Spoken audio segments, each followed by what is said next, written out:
محمد کہتا ہے کہ ہم مکہ کے سردار یتیموں اور مسکینوں کا مال کھاتے ہیں۔ مجھ سے اس یتیم کے مال کے بارے میں کون پوچھ سکتا ہے؟ کیا کسی میں اتنی ہمت ہے کہ وہ مجھ سے پوچھ سکے؟ اگر محمد اسی طرح اپنا مشن جاری رکھتا ہے تو ہمارے کاروبار تباہ ہو جائیں گے، ہمیں کچھ کرنا ہوگا۔ مکہ کا وہ معاشرہ جہاں قریش کے بڑے سردار جو صرف اپنی دولت اور طاقت کے لیے جیتے تھے، یہ وہ لوگ تھے جو یتیموں کے مال پر قبضہ کرتے، مسکینوں کے حق چھینتے اور ڈیلی کے چھوٹے چھوٹے کاموں میں بھی دوسروں کی تکلیف کو اگنور کرتے۔ تم اپنے آپ کو مکہ کا محافظ کہتے ہو، مگر تمہاری طاقت یتیم کے مال سے چلتی ہے اور تمہاری عزت مسکین کے آنسوؤں پر کھڑی ہے۔ ضرورت مند جب ہیلپ کے لیے ان کے پاس آتا تو اسے ٹھال دیتے اور اپنی عبادت یا خیرات کے دعوے دکھا کر لوگوں کو دھوکہ دیتے۔ یہ کھجوریں لے کر جاؤ اور غریبوں میں بانٹ دو تاکہ لوگ میری تعریف کریں۔ یہ سب کچھ خاموشی سے ہوتا، لیکن حقیقت اتنی سیریس تھی کہ آنکھیں بھی اسے چھپانے میں ناکام رہتی تھیں۔ ان لوگوں کو چاہیے کہ پہلے اپنی حیثیت دیکھیں اور پھر ہمارے دروازوں پر بھیک مانگنے آئے۔ اسی ماحول میں اللہ نے رسول اللہ صلی اللہ علیہ وسلم کے ذریعے ایک چھوٹا مگر ہر دل پر اثر ڈالنے والا میسج بھیجا۔ کیا تم لوگوں کو معلوم ہے آج اللہ کے نبی پر ایک نئی سورت نازل ہوئی ہے جس کا نام ہے سورۃ الماعون؟ تو آئیے جانتے ہیں۔ مکہ کی سٹریٹس اور بازاروں میں ایک سائلنٹ مگر بھاری حقیقت چھپی ہوئی تھی، ایک حقیقت جو آنکھوں سے نظر آتی تھی مگر دلوں میں قبول نہیں کی جاتی تھی۔ قریش کے بڑے سردار جو اپنی دولت، طاقت اور سوشل سٹیٹس کے لیے جانے جاتے تھے۔ ہماری طاقت، ہمارا وقار، یہ سب ہمارے خون پسینے کی بدولت ہے۔ تم جیسے لوگ ہماری عزت کو چیلنج نہیں کر سکتے۔ نہ صرف کافر تھے بلکہ وہ اپنے سوشل انفلوئنس کو اس طرح استعمال کرتے تھے کہ چھوٹے اور کمزور لوگ مسلسل ان کے ظلم و ستم کا شکار رہتے تھے۔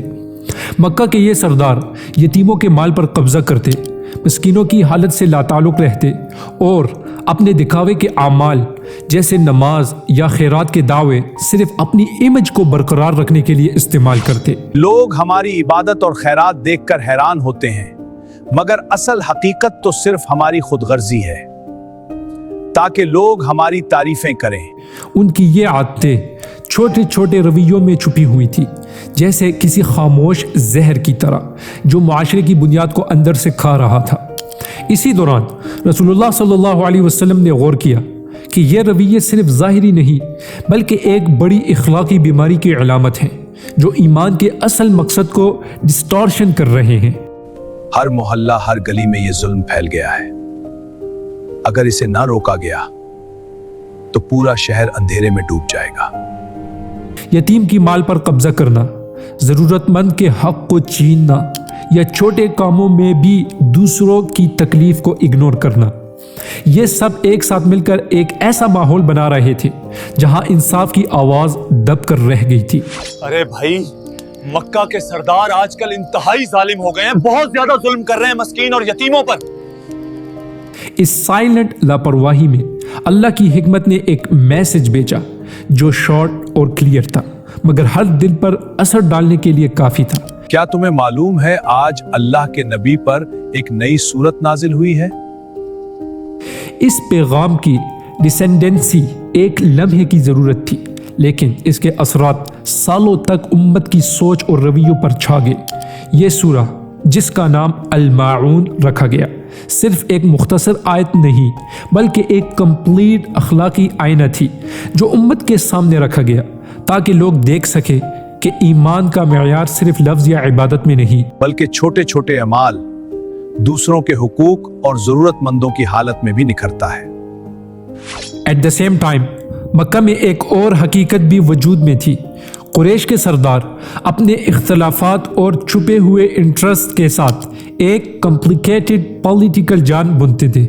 وہ ظاہری طور پر متحد دکھائی دیتے لیکن سیکرٹلی ایک دوسرے کے اثر و رسوخ کو کمزور کرنے کی کوشش کرتے۔